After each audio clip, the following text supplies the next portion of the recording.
खबर दिखाता हूं आपको जम्मू कश्मीर से, जहां टेरर नेटवर्क के खिलाफ सुरक्षा एजेंसीज का बड़ा एक्शन जारी है। इस ऑपरेशन के तहत ब्रेन वॉश के जरिए आतंकियों की फौज पर लगाम लगाने के लिए जेलों में बंद दहशतगर्दों और बाकी कैदियों को अलग अलग किया गया और इसीलिए कटरा समेत जम्मू के धार्मिक और भीड़ भाड़ वाली जगहों पर सर्च ऑपरेशन चलाया गया।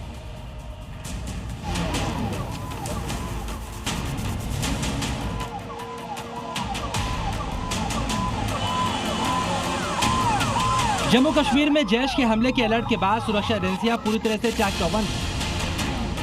अंदेशा है कि घाटी में आतंकी किसी बड़ी साजिश को अंजाम दे सकते हैं,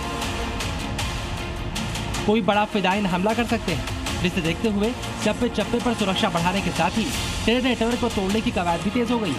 टेरर नेटवर्क पर प्रहार के लिए सुरक्षा एजेंसियों ने कुछ दिन पहले जम्मू कश्मीर की जेलों में छापेमारी का अभियान चलाया था और अब जेलों से तैयार हो रहे आतंकी फौज को रोकने के लिए बड़ा कदम उठाया गया।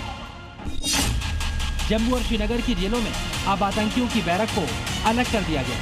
जेल में बंद आतंकियों के मददगारों को भी अब अलग बैरक में रखा जाएगा। ये आतंकी अब सामान्य कैदियों के साथ नहीं रह सकेंगे। इससे ब्रेन वॉश के जरिए हो रही आतंकियों की नई भर्ती पर रोक लगेगी। जेल से जो नेटवर्क चल रहा है उसे भी तोड़ने में मदद मिलेगी। ये कार्रवाई खुफिया इनपुट के आधार पर की गई है, जिसमें इस बात की सूचना थी कि आतंकी और उनके मददगार जेल में बंद दूसरे कैदियों का ब्रेन वॉश कर उन्हें आतंकी बनाने में जुटे हैं। जेलों में बंद आतंकी और ओवरग्राउंड वर्कर्स को लेकर जम्मू कश्मीर की सुरक्षा एजेंसियों ने एक बड़ा फैसला लिया है।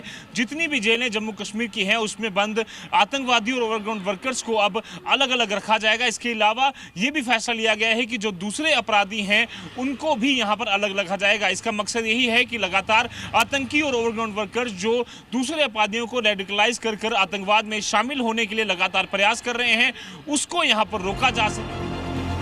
आतंकी खतरे को देखते हुए वैष्णो देवी में भी सुरक्षा बढ़ा दी गई है। कटरा में पुलिस ने बाजार, bus stand, railway station, parking area और यात्रा पथों पर सुरक्षा बढ़ा दी। साथ ही आने जाने वाले लोगों की तलाशी भी ली गई। यात्रियों की पहचान के साथ ही भीड़ भाड़ वाले इलाकों में डॉग स्क्वाड और मेटल डिटेक्टर के साथ जांच की गई। जम्मू से जी मीडिया के लिए रजत बोहरा की रिपोर्ट।